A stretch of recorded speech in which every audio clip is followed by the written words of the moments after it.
Bom dia, amados, graça e paz do Senhor Jesus.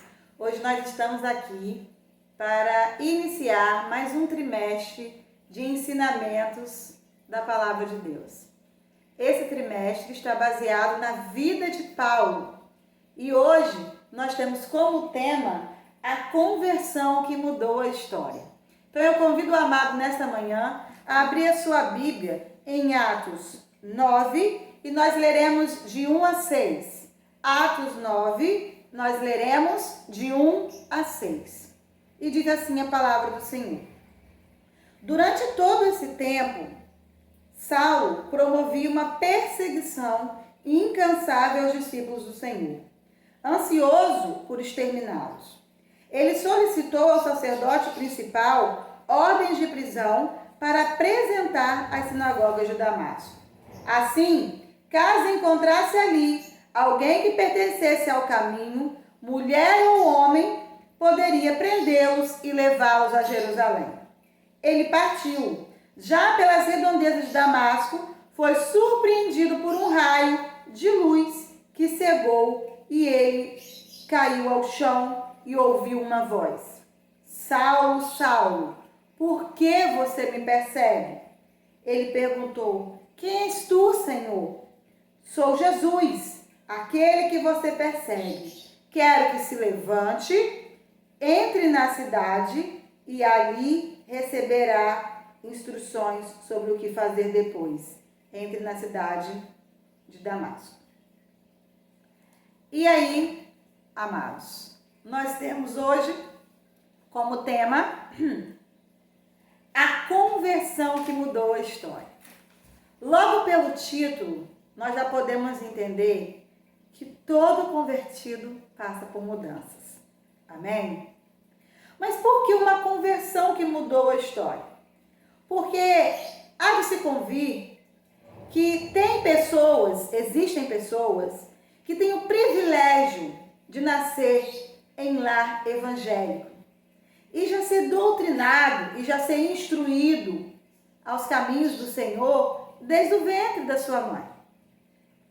Então ela passa sim pela sua experiência de conversão, mas a sociedade, até antes dela realmente ser convertida, já enxerga aquela criança como um missionáriozinho, como um discípulo do Senhor, já enxerga isso porque já conhece a sua família, sabe o ensinamento que aquela criança está tendo dentro do seu ambiente familiar.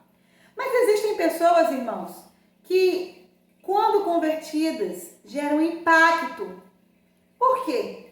Porque eram pessoas improváveis. Improváveis até para a sociedade. A própria sociedade jamais acreditaria que aquela pessoa seria um cristão, seria um discípulo do Senhor. E não foi diferente com Saulo, depois Paulo. Por quê? Porque naquela época ele perseguia demais. Ele tinha prazer em prender os cristãos. Onde que podiam imaginar que aquela pessoa seria um dos que ele perseguia? Ninguém podia imaginar, ele é improvável. Mas aí entra Jesus com a sua graça transformadora e muda aquela história. E aí essa conversão é impactante, porque as pessoas que conviviam com Saulo jamais imaginariam e ficou difícil de acreditar. Então por que impactou? Porque até elas podiam entender que tinha algo sobrenatural por trás da conversão de Paulo.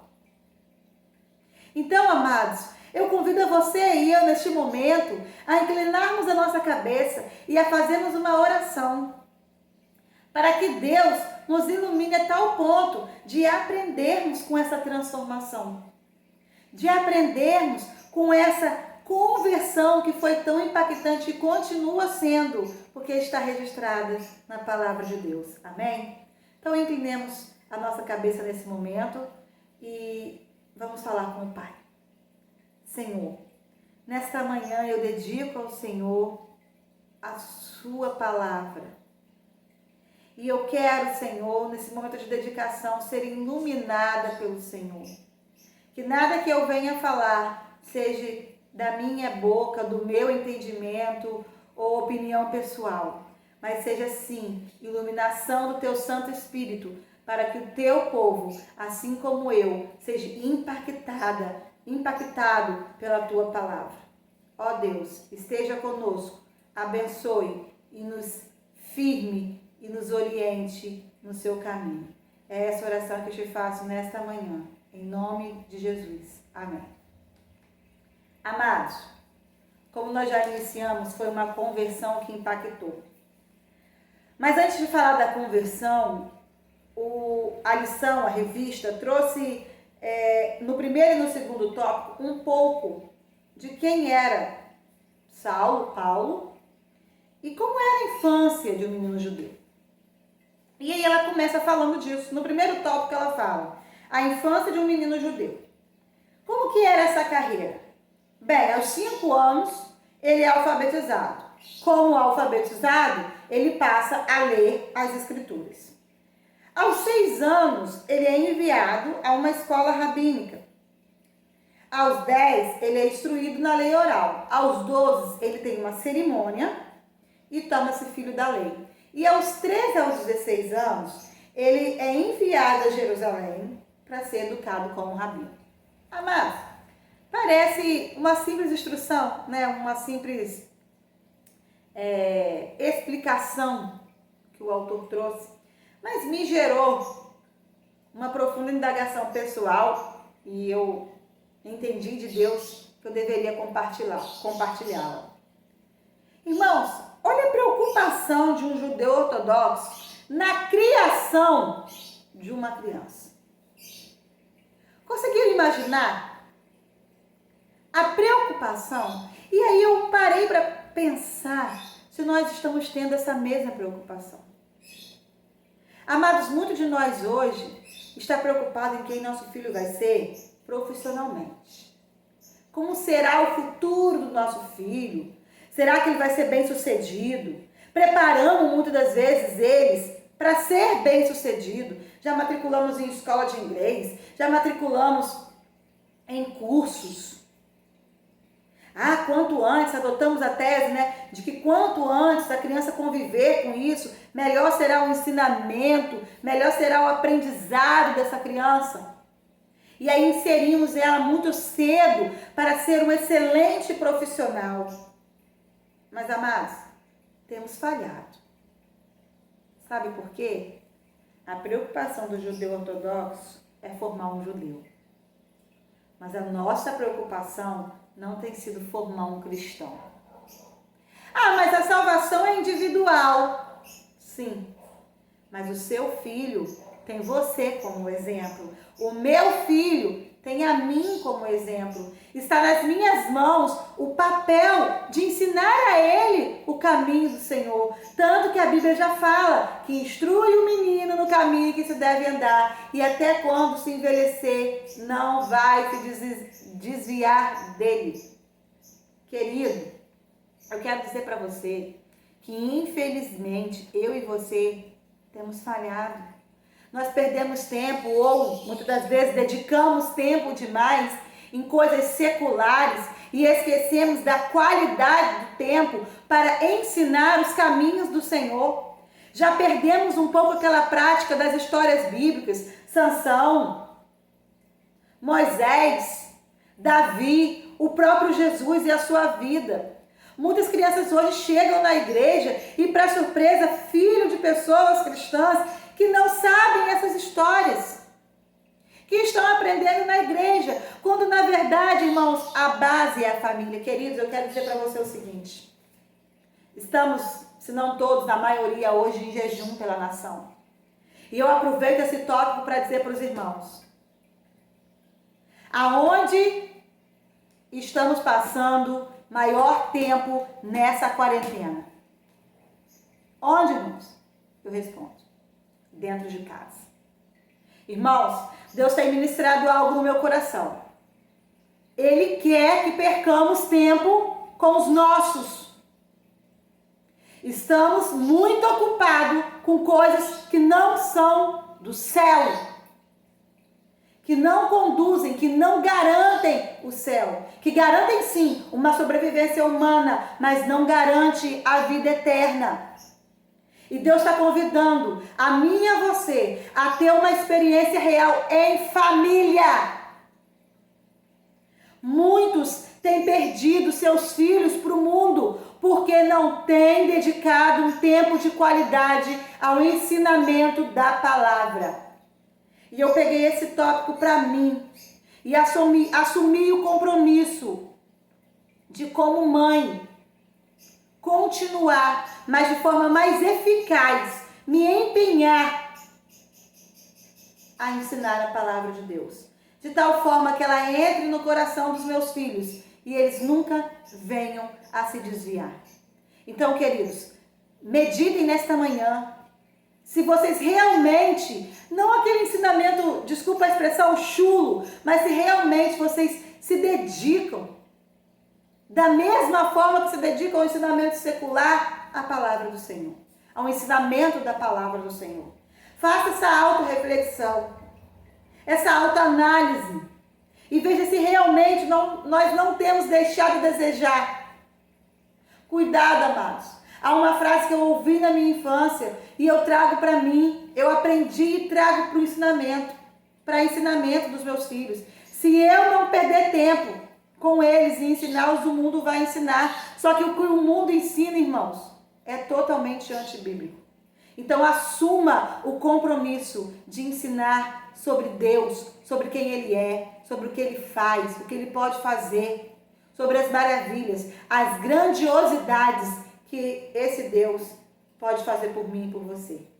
Passa isso para o seu filho. Mostra a ele, acima de qualquer coisa, o exemplo. Deixa ele ver em você um verdadeiro cristão. Tenha esse compromisso de formar, de criar uma carreira, para que quando ele chegue com 6 anos, 8 anos, que ele já comece a andar um pouco mais sozinho. Ele tem uma bagagem espiritual. Sim, irmãos.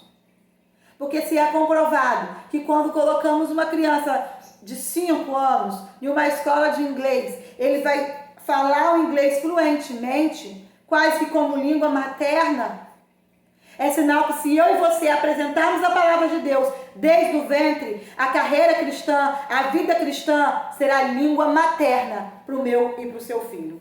Amém? E aí nós entramos no segundo tópico. Quem era Saulo? Saulo era um judeu nascido de Tarso. Aliás, ele se orgulhava bastante disso. A própria Bíblia vai nos mostrar que ele se orgulhava, de quem ele era. Não era um qualquer, era um cidadão romano e logo tinha todos os seus direitos. Ele era culto, de grande capacidade de trabalho, espiritualmente zeloso, um judeu radical. Ou seja, irmãos, ele fez questão de ser o que ele foi ensinado. Consegue entender? Questão de ser o que foi ensinado a ele na infância. Um homem contra Cristo, mas que termina dominado por esse Cristo. Essa frase veio na lição e me impactou demais. Irmãos, Saulo, até então, fazia questão de perseguir. Lemos isso na palavra de Deus. Ele fazia questão de prender os cristãos. Ele fazia questão de perseguir. E aí a pessoa faz de tudo contra a palavra de Deus e termina alcançado por essa palavra. Irmãos, é muita graça, é muita misericórdia e é muito poder nesse Deus, capaz de pegar um improvável e tornar provável, o discriminado, para aquele ali não tem mais jeito, impossível, em aceito, em convertido. E não foi qualquer conversão. Foi uma conversão que impactou e continua impactando. E aí, como eu entendo que esses primeiros tópicos têm um caráter informativo, eu vou dar um pouco mais ênfase no terceiro e quarto tópico. No terceiro tópico, nós vamos falar da transformação. Amados, Primeira coisa que a gente precisa identificar no tema dessa lição. O convertido passa por transformação. Foi assim na vida de Saulo, passou a ser Paulo. Ele foi transformado. E não foi qualquer transformação. Foi a transformação. Irmãos, ele diz em 1 Coríntios, a palavra de Deus diz em 1 Coríntios 15, 9, o seguinte, sobre Paulo. Nem sou digno de ser chamado apóstolo, porque persegui a igreja de Jesus. Consegue entender que há um oposto nesse versículo? Primeiro, fala que ele não pode ser apóstolo, porque perseguia a igreja de Jesus. Então, irmãos, ele entende de onde ele veio. Ele passa a ser apóstolo, mas ele era perseguidor de Jesus. Consegue entender, nesse intervalo, a transformação total e impactante que Paulo teve? Ele deixa de ser perseguidor. Ele deixa de fazer as piores coisas contra os cristãos como ele fazia e passa a ser um deles. Irmãos, que impacto! Que impacto! Imagina, naquela hora ali, a caminho de Damasco, você para, né? E ouve aquela voz, Saulo, Saulo, por que tu me persegues? Quem és tu, Senhor? Eu sou o Senhor a quem tu persegues. E aí, naquele momento, Saulo consegue entender que o Senhor a quem ele perseguia é um Senhor vivo. Vivo! Ele consegue entender que o Senhor a quem ele perseguia era real. Não era feito de estátua. Ele vivia. Ele era real. Ele pôde ouvir. Ele pôde sentir esse Deus. E aí foi um impacto muito grande. Porque naquele momento começa o seu processo de conversão. Ele começa a entender esse Deus, a grandeza desse Deus. Ele começa a reconhecer um Deus como seu, um Deus que ele perseguiu. Ele começa a ter os cristãos perseguidos como irmãos em Cristo. E como foi impactante essa transformação, irmãos. Porque a Bíblia vai falar que ele ficou cego. E muitos ali que estavam com ele convivendo naquela época, quando ele começa a falar dessa experiência, do que aconteceu, eles começam a achar que Saulo estava louco, ou que ele estava cansado por ter pego muito sol. Mas, amados, ele começa a falar desse Deus. Ele começa a viver uma experiência grande com esse Deus. E a transformação, irmãos, foi tremenda. Quando a graça de Deus o alcançou, irmãos, foi assim, ó. Não tem quando a gente coloca uma venda? Por um momento, a gente passa a ver tudo muito escuro.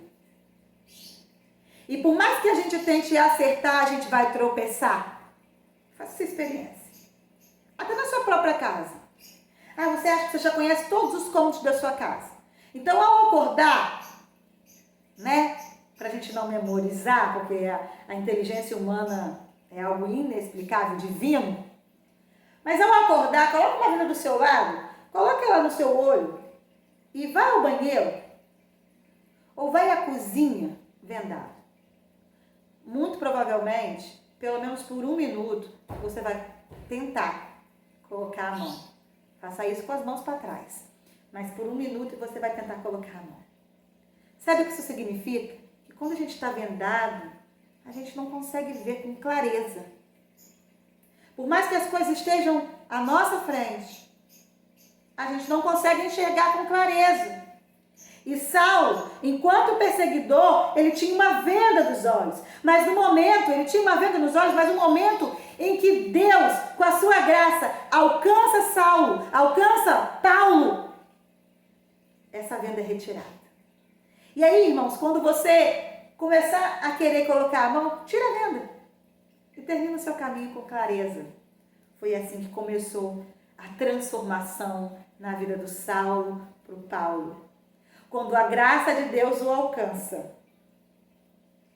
ele experimenta Jesus. E é por isso que depois ele fala com tanta propriedade sobre essa graça. Eu acho isso lindo. Porque o encontro dele foi tão surreal, foi tão impactante, que ele fala com muito poder sobre a graça de Jesus. Ele fala com real experiência, sabe? Aquela pessoa que passa pela situação, ela fala com muito mais impacto do que alguém que conta sobre essa pessoa que passou. E Paulo é essa pessoa. Ele fala com tanto amor da graça de Cristo, porque ele experimentou. Ele viveu profundamente essa graça. Querido, o quarto tópico vai falar o seguinte: a disposição para o serviço. E aí eu começo a falar. Ele teve um encontro com Jesus. E quem tem um encontro com Jesus, prova da graça de Deus. Uma vez você tendo um encontro com Jesus, provando da graça de Deus, precisa existir em você uma disposição para o serviço. Por que a transformação de Paulo foi tão impactante? Porque ele sai de perseguidor para alguém disposto, para alguém que não mede esforços para pregar, para falar do Deus que ele experimentou. Para alguém que se dispõe a servir incansavelmente. E aí, queridos, eu quero te dizer que a conversão de Paulo não foi superficial. Muitos de nós nos deixamos levar por uma emoção naquele momento ali, talvez de apelo ou de dor. Nos levamos por a emoção e dizemos que somos convertidos. Mas a prática vai provar se realmente somos ou não. Porque quem tem o Senhor, quem é convertido realmente, quem passou por uma conversão profunda, tem prazer em servir. Prazer em servir. Não é aquele cristão que, eu vou porque eu tô com medo de ser castigado. É domingo de manhã, meu Deus, eu tenho que ir para a igreja porque eu tô com um compromisso, né? E aí às vezes muitas das vezes, não, desculpa aí, viver de aparência. Porque ao longo da semana, não é nada daquilo? Não é aquela igreja de domingo? Então, queridos, eu quero dizer para vocês que de nada adianta. É outro ensinamento que essa quarentena está me ensinando. Nada adianta, irmãos, a igreja templo sem a igreja eu. Sem a real conversão. Sem o real impacto que uma conversão tem que causar em mim. Queridos, quem é autenticamente convertido tem como desejo principal fazer alguma coisa para o seu Salvador.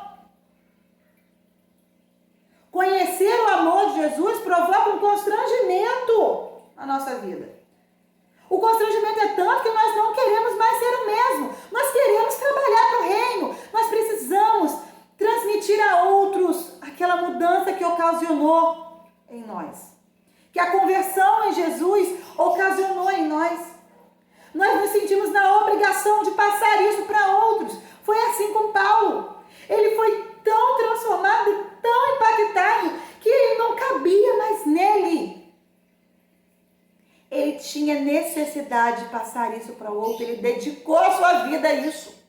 Ele viveu a partir daquele momento para isso. E aí, meu querido, infelizmente, muitos se dizem convertidos. Estão em busca de entretenimento, querem que Deus ou a igreja cuide deles, mas nunca se perguntam o que podem fazer pelo Senhor. Achei isso muito interessante. Muitos vão para a igreja querendo ser cuidado. Ótimo. Já diz um pregador que a igreja é um hospital. O papel do cristão, sim, é cuidar. Mas a partir do momento que eu e você somos alcançados por essa graça, queridos, nós assumimos um outro papel. O de servir. O de agora cuidar, entende? Paulo saiu de perseguidor para seguidor. E como seguidor, ele ajudou outros a seguirem. Ele carregou na mão, ele segurou, ele instruiu. E eu e você estamos querendo ser instruídos. Vamos sair do leitinho, queridos.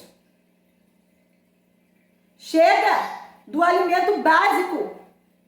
Uma vez convertido, na caminhada da nossa fé, precisamos de amadurecimento, precisamos nos fortalecer. E Paulo fez isso. Ele não se ateve a ter Jesus só para ele. Não, basta, eu estou salvo. Não, irmãos. O verdadeiro salvo, o verdadeiro convertido, ele quer ganhar almas para o Senhor. Ele não mede esforços para isso. Ele não sossega enquanto ele não consegue trazer aquela pessoa para o Senhor. Entende? Ele tem isso como meta, como desafio. Ele vive sim a sua vida secular, mas algo que dá prazer a ele é a sua vida cristã. É o seu empenho como servo do Senhor. Uma pessoa verdadeiramente salva é grata e mostra espírito de serviço. Muitos querem ser servidos, mas a vida cristã é servir. Uma pessoa verdadeiramente salva mostra espírito de serviço. Queridos, quem é salvo precisa querer servir. Quem é convertido precisa ter disposição para o serviço. Se você se encontra em um quadro de quem não tem prazer, dê uma rebobinada. Faça uma autoanálise e verifique se realmente você já se converteu. Se sim, se não se encontra em um esfriamento. Aviva, irmãos.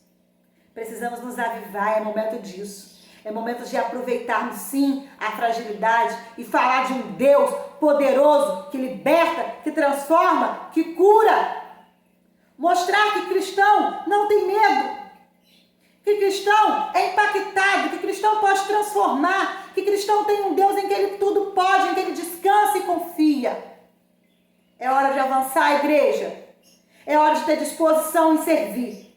E aí, para concluir, irmãos, eu quero falar 3 coisas que a lição propôs e eu quero compartilhar. Primeiro, nenhum coração é bastante duro para não ser alcançado pela graça de Jesus. Sabe aquela pessoa que você colocou de escanteio? Aquele familiar, aquele amigo que você achou impossível? Pensavam isso de Saulo. Mas a graça de Deus o alcançou. Seu papel, irmãos, é falar. O nosso papel, irmão, é orar. Porque a graça de Deus vai alcançar. Não no meu tempo e no seu, mas no tempo de Deus. Ele se revela. O Espírito se revela àquela pessoa. E há uma transformação. Não pare. Avance. Porque é isso que Jesus espera de nós. Não existe impossível. Não existe improvável para o nosso Deus. Existe para nós. Uma mente tão pequena. Mas para Deus não. Ele é o Deus impossível. Segundo, a conversão redireciona a nossa vida. Isso é para mim e para você. Se a nossa vida não foi redirecionada, se nós não temos prazer em servir, se nós não formos não fomos transformados da nossa conversão para cá, se nós ainda vivemos a mesma coisa, irmãos, ousa falar, ainda não tivemos uma experiência real com Cristo. Porque quando temos, irmãos, nós não conseguimos ser o mesmo. Ainda que tentamos, ainda que venha o esfriamento, ainda que a gente tente, não dá. Porque vem à memória a nossa experiência de conversão e aí a gente quer voltar, faz de tudo para viver constantemente aquele primeiro amor e para se dedicar ao serviço.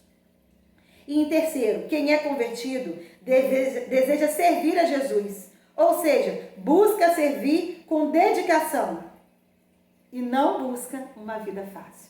Todos nós que somos cristãos sabemos que servir a Jesus não é tão fácil. Vai ter espinhos, vai ter muita coisa no caminho para fazer tropeçar, mas quem é convertido tem prazer em servir. E aí que fica a pergunta desta manhã. Você é convertido? Amém.